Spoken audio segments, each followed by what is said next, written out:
How could a single man, driven by fear or greed, change the fate of an entire civilization? That is the question that still echoes from the narrow mountain pass of Thermopylae, where courage stood against empire and where betrayal found a path through the hills. In the year 480 BCE, the ancient world held its breath. The Persian Empire, the largest and most powerful force the world had ever seen, surged westward under the command of King Xerxes I. City after city had fallen or submitted. Now the Persians faced the fractured Greek world independent city-states, bound together more by culture than by unity. Among them Sparta stood as a symbol of discipline, sacrifice, and defiance. The clash that history would remember as the Battle of Thermopylae was not meant to be a final victory. It was a delaying action, a desperate stand meant to slow the Persian advance and give Greece time to prepare. At the heart of this stand was a narrow coastal pass between the mountains and the sea. Their numbers meant little. There few could hold back many. And for 2 days, they did. King Leonidas of Sparta led a small coalition force: Spartans, Thespians, Thebans, and others numbering perhaps 7,000 at the outset. Facing them was a Persian army that ancient sources described as vast beyond counting. Modern historians debate the numbers, but there is no doubt that the Persians outmatched the Greeks many times over. The Greeks chose Thermopylae precisely because it neutralized Persian advantages. The pass was so narrow that only a few soldiers could fight side by side. Persian cavalry was useless. Archers could not rain arrows in effective numbers. The heavily armored Greek hoplites, fighting in tight formation, turned the pass into a wall of bronze and resolve. For Xerxes, accustomed to submission, this resistance was shocking. Persian assaults broke again and again against Greek shields and spears. Even the elite Immortals, the king's personal guard, failed to break through. According to ancient accounts, Xerxes watched in disbelief as wave after wave of his troops fell back. But empires do not rely on force alone, they rely on information. Somewhere near Thermopylae lived a man named Efialtes of Trachis, often later described as Efialtes of Thessaly. He was not a king, nor a general, nor a hero. He was a local Greek, familiar with the land, the mountain paths, and the hidden routes known only to shepherds and villagers. Above Thermopylae ran a narrow mountain trail called the Path of Oenopiia. It wound through forests and rocky slopes, bypassing the pass entirely.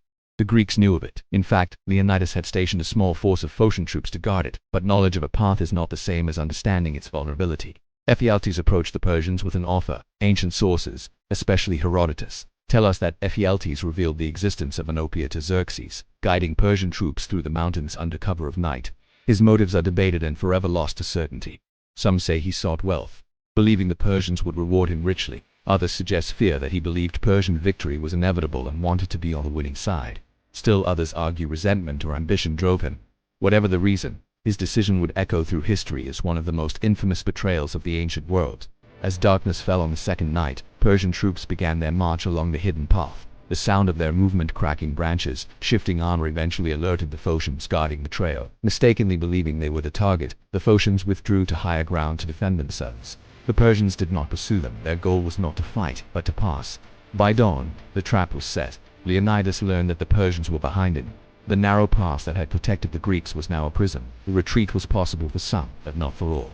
In a decision that would define Spartan legend, Leonidas dismissed most of the allied forces and remained with his 300 Spartans, along with several hundred Thespians who refused to leave, and a contingent of Thebans whose loyalty remains debated. The final stand at Thermopylae was not about victory, it was about time, honor, and message. Surrounded, attacked from both sides, the Greeks fought until their weapons broke and their strength failed. Ancient accounts describe them fighting with spears, then swords, then bare hands. Leonidas himself fell in the fighting, and his body became the center of fierce struggle. By the end, nearly all the defenders were dead. Persia had won the pass, but at a cost far greater than expected. The delay at Thermopylae allowed Greek city-states to prepare defenses, evacuate populations, and ready their fleets. Months later, the Persian navy would be shattered at Salamis. The following year, Persian land forces would be defeated at Plataea. The invasion would fail. And yet, in the memory of Thermopylae, one name would never be spoken with honor. Ephialtes did not receive the reward he may have expected.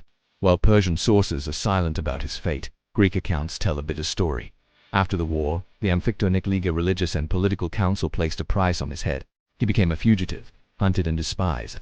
Years later, Ephialtes was killed not for treason, but over a personal dispute. Still, the Greeks credited his death as justice fulfilled. His name became synonymous with betrayal. In later Greek usage, Ephialtes would come to mean nightmare. Yet history is rarely simple. Was Ephialtes a monster, or a man caught in forces larger than himself? Ancient Greece was not a united nation. Loyalty was local, fragile, and often pragmatic. To betray Greece might not have meant the same thing to him as it does to us looking back through centuries of myth. But memory is shaped by stories, not nuance. Leonidas became a symbol of sacrifice. The Spartans became legends of discipline and courage. Thermopylae became a moral victory, a lesson taught across generations, that freedom is defended not by numbers, but by resolve. And Efialtes became the shadow in that story, the reminder that walls can be broken not only by force, but by knowledge freely given. Today, when we speak of Thermopylae, we speak of heroism standing against impossible odds, but behind every heroic legend was a quieter, darker truth. History turns not only on the brave, but on the choices of the forgotten. So the question remains, echoing through the mountain pass where the sea once steamed with heat and blood, how could one man change the course of history? Because sometimes all it takes is a path, and someone willing to show it.